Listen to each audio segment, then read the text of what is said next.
आज भारतीय जनता पार्टी की सदस्यता ली है, मैं उनका भारतीय जनता पार्टी के परिवार में बहुत हृदय से स्वागत करता हूं। और तुलसी जी, हम तो अपेक्षा करते हैं कि जिस प्रकार से सामेरवी कांग्रेस मुक्त बन करके खड़ी हो, ऐसे आप सभी के मित्र साथी जो मैदान में आ रहे हैं और भारतीय जनता पार्टी के साथ आकर के हमारे परिवार में, उन सबका स्वागत है। बहुत बहुत धन्यवाद। मध्य प्रदेश बीजेपी के कप्तान वीडी शर्मा की बात और उनकी कवायदों पर गौर करें तो इस बात में कोई शक की गुंजाइश नहीं है कि बीजेपी पूरी तरह चुनावी मोड़ में आ गई है। ऐसा मोड़ जिसके जरिए वो 24 सीटों पर होने वाले उपचुनाव में भगवा लहराकर सूबे की शिवराज सरकार को और मजबूती देने की कोशिश में है।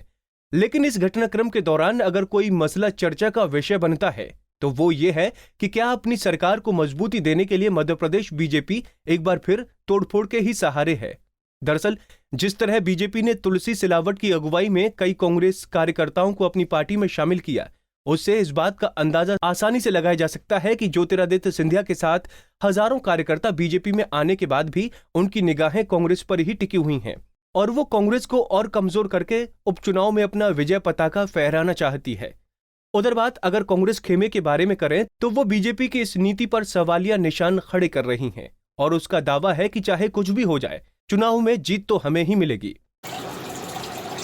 मध्य प्रदेश के अंदर भारतीय जनता पार्टी ने षड्यंत्र कर जितने बागियों को ले जाना था वो ले जा चुकी है। अब जो कांग्रेस के साथ है वो कांग्रेस के प्रति, देश के प्रति और देश की जो सामाजिक संरचना है उसके प्रति एक सौहार्दपूर्ण वातावरण के साथ कांग्रेस के हर कदम से कदम मिला के चलने के लिए तैयार खड़े हैं। अब बागी नहीं है, अब भीड़ आपको खरीद के खड़ी करनी हो और उसको कांग्रेसी बताना हो तो आप बेझिझक बताएं, पर जो कांग्रेस का ईमानदार और निष्ठावान वर्कर साथी है वो कांग्रेस के साथ है।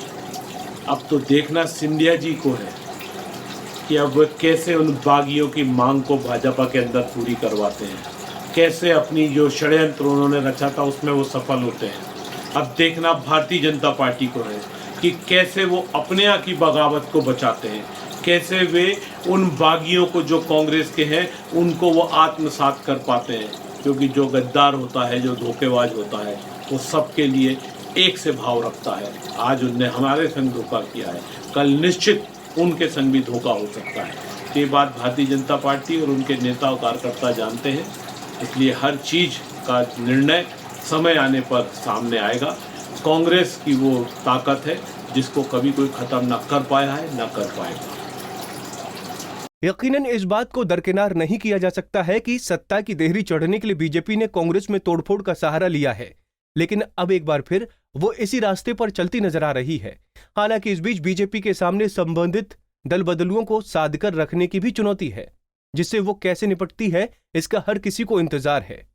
इसे हार का डर करार दे या फिर कुछ बेहतर करने की कोशिश, लेकिन एक बात तो साफ है कि इस उपचुनाव में भाजपा कोई कसर छोड़ने के मूड में नहीं है। यही वजह है कि ज्योतिरादित्य सिंधिया, उनके 22 विधायक और हजारों कांग्रेस कार्यकर्ताओं के भाजपा में आने के बाद भी भाजपा लगातार कांग्रेस को कमजोर बनाने में लगी हुई है। हालांकि दूसरे मोर्चे पर खड़ी कांग्रेस भाजपा की इस नीति पर सवाल तो खड़े कर रही है, लेकिन फिलहाल उसके पास इसका कोई तोड़ नजर नहीं आ रहा। ऐसे में सवाल उठना लाजमी है कि तोड़फोड़ के दम पर सत्ता में आई भाजपा के पास सत्ता बरकरार रखने के लिए क्या आखिरी उपाय सिर्फ तोड़फोड़ है?